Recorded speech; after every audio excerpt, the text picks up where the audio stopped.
आज मैं आपके लिए समास लेकर आई हूँ। संस्कृत में अभी तक मैंने समास नहीं करवाए थे, तो सब बच्चों की डिमांड पर मैं समास करवा रही हूँ। आप ध्यान से देखें कि समास को संस्कृत में कैसे सीखे। हिंदी में तो मैंने बहुत सारे वीडियो बनाए हैं, लेकिन संस्कृत में आज पहली बार वीडियो बना रही हूँ, इसलिए ध्यान से सीखें। और अगर आपने अभी तक सब्सक्राइब नहीं किया तो जल्दी से सब्सक्राइब करके लाइक कर दो और साथ में कमेंट करना मत भूलना, क्योंकि कमेंट से ही मुझे पता चलता है कि आप कितने खुश हैं, कितने प्रसन्न हैं, कितने संतुष्ट हैं।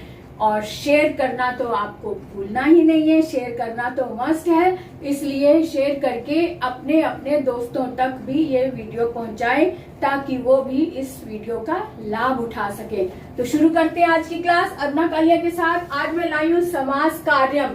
समास, सबसे पहले देखिए कि समास की व्युत्पत्ति, इसकी उत्पत्ति कैसे हुई। इसको देखो, इसको मैंने विग्रह करके देखा तो इस तरह से शब्द बनता है सम, आस और घंग। ये सम उपसर्ग है, आस धातु है और घन प्रत्यय है। तो उपसर्ग, ये जो सम उपसर्ग है, सम का मतलब समान या नजदीक या अच्छी तरह से, और आस का मतलब है, आस धातु का मतलब होता है बैठना, है ना, या फिर पास आना, समीप आना या फिर बैठना। और ढंग, ये जो घंग प्रत्यय है, घन प्रत्यय से जो ये इससे अ बनता है, इस घन प्रत्यय से अ बनता है, और जो इस सा में जुड़कर अ सा को पूरा सा बना देता है। तो इसलिए सम, आस और अ मिलकर शब्द बनता है ये समास। इस समास का प्रयोग कहाँ होता है, अब ये देखें। समास का प्रयोग गद्य और पद्य दोनों में होता है। समास विग्रह क्या होता है? समास विग्रह अभी हमने देखा था कि ये समास शब्द को हमने इस तरह से विग्रह करके बताया, लेकिन जिन शब्दों को हम विग्रह करते हैं वो कैसे होता है उसको भी देख ले। सभी शब्दों को अलग अलग विभक्तियों के साथ लिख दिया जाए, उसे समास का विग्रह कहते हैं। सभी शब्दों को अलग अलग विभक्तियों के साथ लिख दिया जाए, उसे समास का विग्रह कहते हैं। जैसे राजपुत्र, ये शब्द जो है वो समास युक्त पद है। राजपुत्र समास युक्त पद है, लेकिन इसको अगर हम विग्रह करेंगे तो राज्ञः पुत्रः आ जाएगा, क्योंकि इसमें षष्ठी विभक्ति लगी हुई है। राज्ञः पुत्रः का मतलब, राज्ञः मतलब राजा का, षष्ठी विभक्ति है इसलिए राजा का, और पुत्र में प्रथमा विभक्ति एक वचन है, यानी कि राजा का पुत्र। इस तरह से इसका विग्रह हो जाएगा।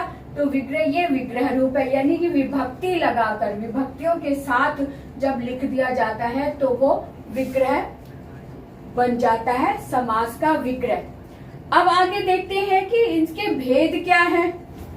अब आगे देखते हैं समास के भेद कितने हैं। समास के 4 भेद हैं मुख्य रूप से: तत्पुरुष समास, द्वंद्व समास, बहुव्रीहि समास और अव्ययीभाव समास। लेकिन इसके अतिरिक्त कुछ और भेद हैं जो तत्पुरुष के अंतर्गत ही आते हैं। तत्पुरुष के अंतर्गत कर्मधारय, द्विगु और नच समास आते हैं। अब यहाँ तत्पुरुष का मतलब ये, आप ये एक चीज और समझ लो कि जो भी परिभाषा होती है वो शब्द में ही निहित होती है। जो इसका टॉपिक होता है, जो टाइटल होता है, उसी में ही उसकी परिभाषा समाई हुई होती है। अगर इसके शब्द के मीनिंग को अच्छे से समझ लो तो आधे से ज्यादा परिभाषा को आपने समझ लिया, परिभाषा याद हो गई, तो जो थोड़ा सा बचा है वो उदाहरण से क्लियर हो जाता है। तो तत्पुरुष का मतलब, तत् मैंने वह, पुरुष मैंने पुरुष, वह पुरुष। अब यहाँ पर तत्पुरुष में कारक प्रधान होते हैं, यानी कारकों की चर्चा बहुत अधिक होती है, कारकों का बहुत महत्व होता है। यानी कि उस पुरुष, जितने भी कार्य करने वाले व्यक्ति हैं, उनके बारे में बताया जाता है कि उसने, उसको, उससे, उसके लिए, उससे अलग होकर, उसके, उसमें। तो इस तरह से जो चिन्ह होते हैं, चिन्हों को ध्यान में रखा जाता है किसमें? कारकों में। कारकों के द्वारा तत्पुरुष को अच्छे से समझा जा सकता है। इस तत्पुरुष में बस एक ध्यान रखने वाली बात यह है कि इन कारकों में कर्ता कारक नहीं होता। कर्ता कारक को छोड़कर कर्म से लेकर अधिकरण तक 6 कारक उसमें समाये हुए होते हैं। इन 6 कारकों का इसमें महत्व होता है। उनके माध्यम से ही हम समझ पाते हैं कि शब्द में कौन सा कारक समाया हुआ है। अब आते हैं इसके भेद जो है कर्म कारक। इनमें यहाँ पर भी विशेषता, यहाँ पर विशेषण का बहुत अधिक महत्व होता है, विशेषण प्रधान होता है।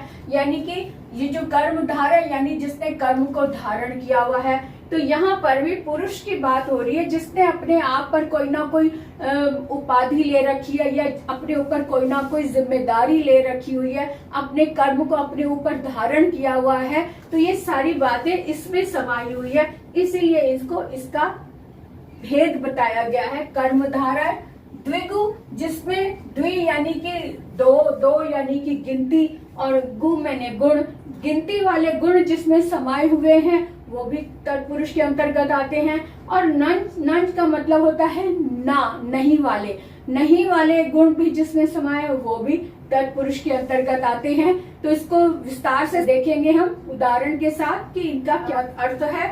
उसके बाद देखो द्वंद्व समास। द्वंद्व समास में दो, ये जो है ना, ये द्व और द्व दोनों ही अपनी अपनी परिभाषा बता रहे हैं। द्वंद्व समास में इन शब्दों में ही परिभाषा छिपी हुई है। द्व का मतलब द्व और द्व दोनों बराबर की टीम है। एक खेल का मैदान है जिसमें दोनों तरफ बराबर के लोग हैं, यानी आमना सामना।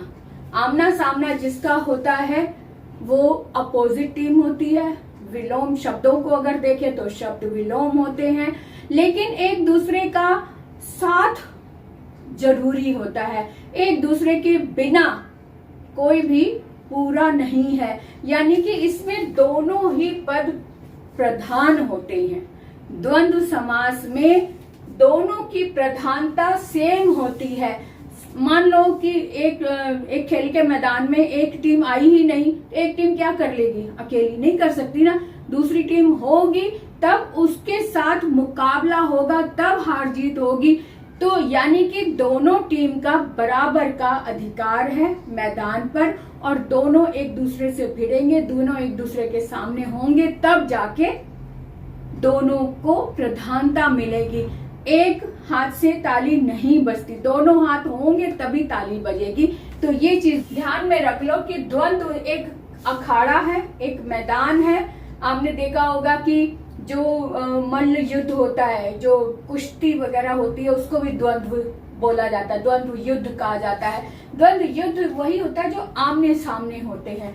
तो जो भी आमने सामने वाली चीजें होती हैं, जो बराबर का होता है, एक दूसरे के विलोम भी होते हैं, एक दूसरे के पूरक भी होते हैं, वहां पर द्वंद्व समास होता है। बहुव्रीहि का मतलब है कि जहां पर बहुत सारे शब्द दिए हुए हैं, बहुत सारे शब्द दिए हुए हैं, लेकिन सारे के सारे, लेकिन कोई भी प्रधान इसमें नहीं है। बहुत सारे शब्द दिए हुए हैं, किसी की पहचान है, लेकिन मेन व्यक्ति वहां पर है ही नहीं। तो ये जो सारे बहुव्रीहि में बहुत सारे शब्द हैं, लेकिन ये सब के सब विशेषण के रूप में यूज होते हैं। यहाँ पर मुख्य है ही नहीं, यानी कि यहाँ पर विशेष जो है वो लोप है। विशेष हमें ढूंढना पड़ता है, विशेष को हमें ढूंढना पड़ता है इसकी पहचान के रूप में। यहाँ जो भी शब्द है वो पहचान के रूप में है। जो शब्द बने, जैसे नीलाकंठ है जिसका अब किसका है, क्वेश्चन मार्क लगा हुआ है, किसका हमें नहीं पता, लेकिन हमें ढूंढना पड़ेगा कि नीलाकंठ है जिसका, अर्थात गैस लगाएंगे, अच्छा वो नहीं, तो कोई कुछ कहेगा, कोई कुछ कहेगा। तो असल में क्या है कि नीलाकंठ है जिसका हम पहचान करके हम कहेंगे, अरे हाँ याद आ गया, तो महादेव है, महादेव का नाम है नीलकंठ, जिन्होंने समुद्र मंथन हुआ था तब उसमें से जब विष निकला था तो देवता और जो असुर थे वो सब पीछे हो गए, कहने लगे हम तो विष नहीं पिएंगे, हम विष पान नहीं करेंगे, अमृत के लिए तो सबने झगड़ा किया। लेकिन जब विष निकला तब कोई भी आगे नहीं आया, तब सिर्फ महादेव आगे आए और उन्होंने उस विष का पान किया। उस विष का पान कर लिया, लेकिन पार्वती माँ यानी कि उनकी शक्ति ने उनके विष को गले में ही रोक लिया। तो गले में रोक लिया, इसीलिए उनके विष को कम करने के लिए, विष की जो गर्मी होती है उसे कम करने के लिए दूध वगैरह से नहलाया जाता है, दूध दही से नहलाया जाने की प्रथा है तब से। तो यानी कि नीलकंठ है जिनका अब ये पहचान है। अब अगर आपने कहानी सुनी होगी तो आप फटाफट कह देंगे हाँ नीलकंठ महादेव जी का नाम है, महादेव देवों के देव महादेव भगवान शिव, तो फौरन आप शिव लिख देंगे। तो यहाँ पे जो शब्द होते हैं वो एक शब्दों का समूह तो होता है, लेकिन प्रधान वहां पर कोई नहीं होता। तो जहां पर कोई भी प्रधान ना हो, सारे के सारे शब्द विशेषण हो, विशेष हो ही नहीं वहां पर बहुव्रीहि होता है। अव्यय भाव देख लो, अव्यय भाव मतलब एक फीलिंग, एक जिस शब्द में अव्यय वाली फीलिंग हो। अव्यय क्या होता है? ऐसा शब्द जो परिवर्तित नहीं होता। अव्यय शब्द में ही इसका अर्थ लिखा हुआ है। अव्यय का मतलब अव्यय, व्यय का मतलब खर्च होना, अ का मतलब नहीं, जो खर्च ना हो, यानी जिस शब्द में ना तो कुछ जोड़ा जाए ना घटाया जाए, जो शब्द जैसा है वैसा ही वाक्य में प्रयोग में लाया जाए, चाहे परिस्थिति कैसी भी हो। वाक्य में बहुवचन है, चाहे वाक्य में एक वचन है, वाक्य जो आया हुआ है उसमें इन शब्दों पर कोई असर ना हो। ये शब्द वैसे के वैसे प्रयोग में जहां लाए जाते हैं वहां पर अव्यय भाव होता है। साथ में इसकी पहचान ये होती है कि इसमें दो शब्दों का एक युग्म होता है, लेकिन पहला शब्द जो पहला भाव यानी कि पूर्व भाग जो होता है वो अव्यय होता है। अव्यय यानी कि उपसर्ग होता है। जब आपको पता है कि जब अव्यय किसी शब्द से पहले लग जाते हैं, यानी किसी मूल शब्द से पहले लग जाते हैं, तो उसे उपसर्ग का नाम दे दिया जाता है ना। होते तो वो अव्यय ही है। तो जिन शब्दों में अव्यय लग जाता है या उपसर्ग लग जाता है, अव्यय को उपसर्ग के रूप में इसको याद कर लो। अव्यय यानी उपसर्ग। उपसर्ग कब बनता है? जब किसी शब्द से पहले लग जाता है तो उसे उपसर्ग का नाम दे दिया जाता है। तो यहाँ पर भी जिन शब्दों में अव्यय लगा होता है या फिर उपसर्ग लगा होता है, तो ऐसे शब्दों को हम अव्यय भाव समास कहते हैं। क्लियर हो गया ना? अब परिभाषा जो है, अब थोड़ा सा बस एक फॉर्मेलिटी रह गई है उदाहरणों के लिए। अब हमने इन्हीं शब्दों में ही परिभाषा को समझ लिया, जान लिया। अब जो थोड़ा बहुत 20% बचा है, थोड़ा सा कंफ्यूजन है, उसे हम उदाहरण के माध्यम से क्लियर कर देंगे। तो देखते हैं कि इनके उदाहरण क्या कहते हैं। आगे देखते हैं कि तत्पुरुष में कैसे समझें कि कारकों का क्या महत्व है और विभक्तियों का क्या महत्व है। तो समास में तत्पुरुष के अंतर्गत हमें विभक्तियों को साथ में रखकर कारक के चिन्हों को याद रखना पड़ता है। कारक के नाम, विभक्ति का नाम और प्लस कारक के चिन्ह, इन तीनों का ध्यान रखते हुए ही हम समझ पाएंगे कि इस समास में कौन सी विभक्ति है, कौन सा कारक है। तो देखते हैं किस तरह से हम इसको समझेंगे। विभक्ति लिख दी यहाँ पे, विभक्ति और कारक और साथ में तत्पुरुष। अब यहाँ पे क्योंकि अभी मैंने बताया था कि इसमें कर्ता कारक यानी प्रथमा विभक्ति का प्रयोग नहीं होता, तो द्वितीय से शुरू कर रहे हैं हम। यानी द्वितीय कर्म कारक होता है तो कर्म का चिन्ह होता है को ध्यान में रखते हुए हम शब्द को समझेंगे। अगर तो कर्म को उसमें आया है तो उस समास को हम कहेंगे कर्म तत्पुरुष। अगर हम कहेंगे तृतीय विभक्ति है, तृतीय विभक्ति में करण कारक होता है। करण कारक के माध्यम से हम देखेंगे कि से या द्वारा, यानी अगर कोई कार्य किसी के माध्यम से होता हुआ उसमें शो हो रहा होगा, तो यानी हम समझ जाएंगे कि यहाँ पे करण तत्पुरुष है, क्योंकि तृतीया विभक्ति का करण लगा हुआ है, इसलिए हम कहेंगे कि ये करण तत्पुरुष है। उसके बाद देखो चतुर्थी विभक्ति में संप्रदान कारक का प्रयोग होता है। संप्रदान का चिन्ह होता है के लिए। अब के लिए का संबोधन या भाव जिसमें आ रहा है, जिस शब्द में कोई कार्य किसी के लिए, किसी अर्थ के लिए हो रहा है, जैसे कि माता बालक को दूध दे रही है। अब यहाँ पे चिन्ह तो को आ रहा है, लेकिन इसका अर्थ के लिए आ रहा है, शो हो रहा है के लिए। माता बालक के लिए दूध दे रही है, तो के लिए जब आया है तो इसका मतलब यहाँ पर संप्रदान कारक होगा। चतुर्थी विभक्ति का प्रयोग हो रहा है और इसलिए चतुर्थी विभक्ति जहाँ प्रयोग में लाई जा रही है वहां पर संप्रदान तत्पुरुष होगा।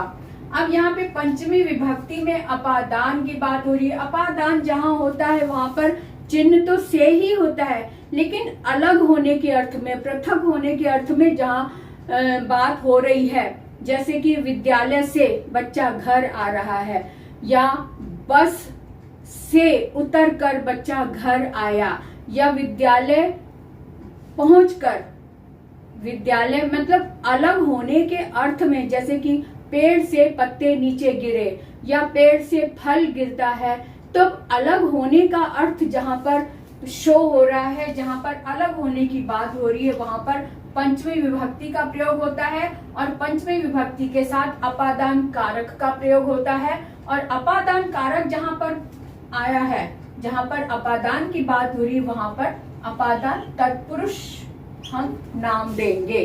उसके बाद आते हैं षष्ठी।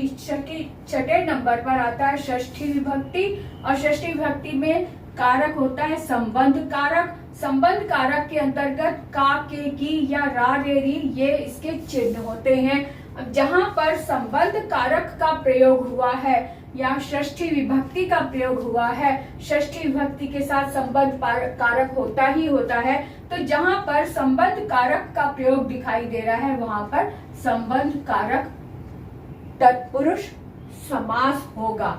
संबंध तत्पुरुष समास होगा।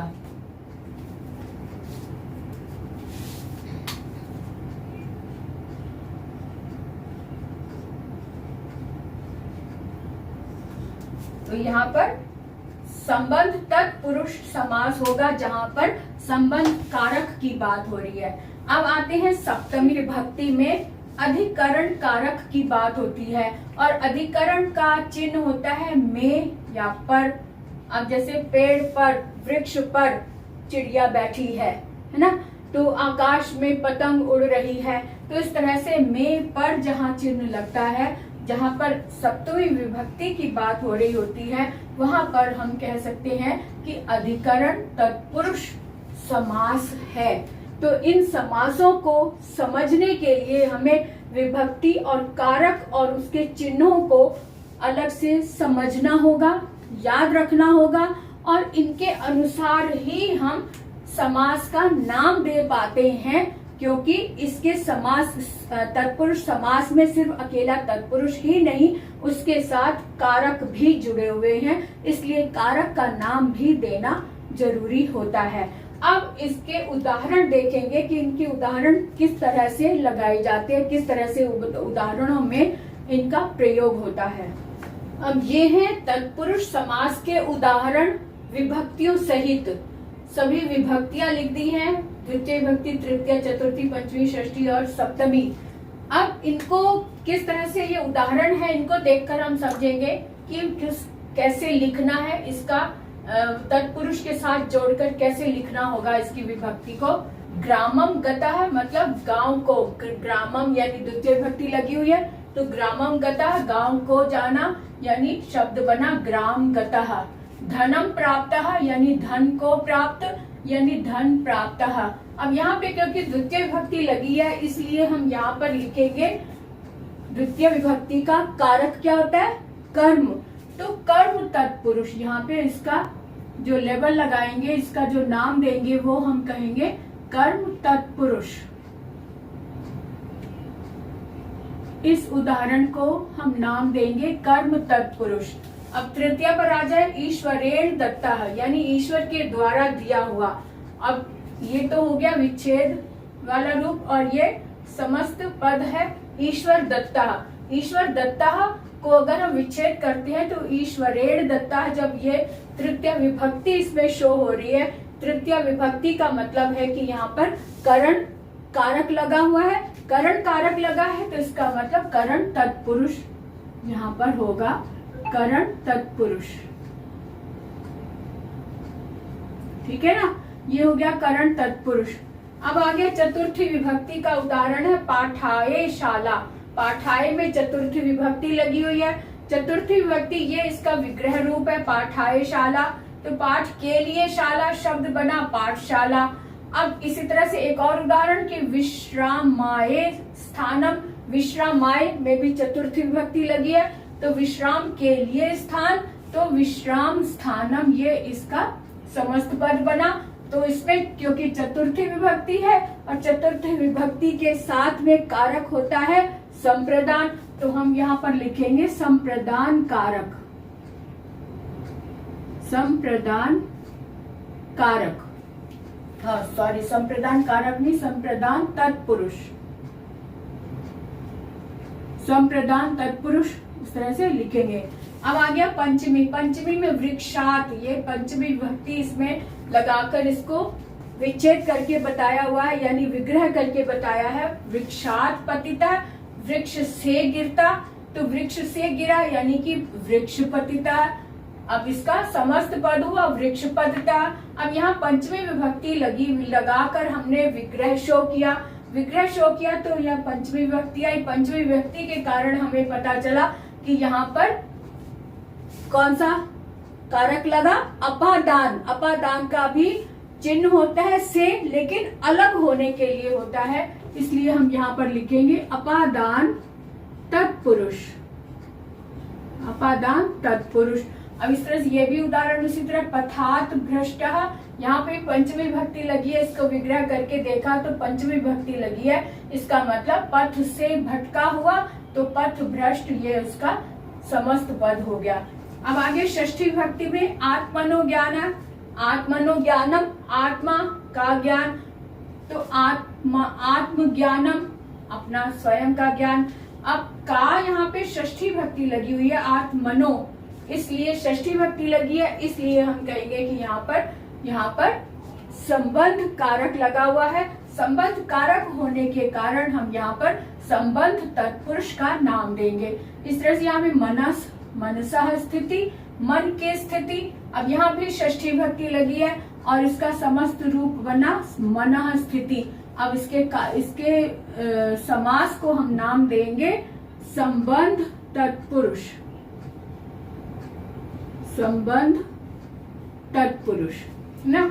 इस तरह सप्तमी में शास्त्रेषु पंडितः व्यापारे पटु। अब शास्त्रेषु में सप्तमी विभक्ति लगी है, इसलिए हमने समझ लिया कि यहाँ पे सप्तमी विभक्ति लगी है। तो सप्तमी विभक्ति होने के कारण यहाँ भी सप्तमी विभक्ति है, और सप्तमी विभक्ति विच्छेद करके देखा तो विभक्ति का प्रयोग हुआ। अब इसका समस्त पद इस तरह से शास्त्र पंडितः व्यापारे पटुता, व्यापारे पटु, व्यापार पटु। अब यहाँ पे हमें ये तो समझ आ गया कि ये यहाँ पे सप्तमी विभक्ति का प्रयोग हुआ है। सप्तमी विभक्ति का प्रयोग होने के कारण साथ में हमें कारक भी समझ में आ गया। कारक सप्तमी विभक्ति के साथ में होता है अधिकरण, इसलिए हम यहाँ पे लिख देंगे अधिकरण तत्पुरुष, अधिकरण तत्पुरुष, ये साथ में हो गया। तो इसी तरह से विभक्तियों को कारक के साथ जोड़ते हुए हम इसकी पहचान करेंगे और इसका नाम इस तरह से देंगे। जो भी कारक इसमें आया है उस कारक का नाम लिखकर साथ में तत्पुरुष समास का नाम इसके साथ जोड़ देंगे। अब आगे के देखेंगे कि इसके आगे कौन से भेद रह गए। कर्म कारक, कर्म धारय आगे देखते हैं। इसके बाकी के भेद में अगले वीडियो में बताऊंगी, क्योंकि वीडियो काफ़ी लंबा हो जाएगा नहीं तो आज के लिए इतना ही। चलते हैं, विदा लेते हैं, बाय।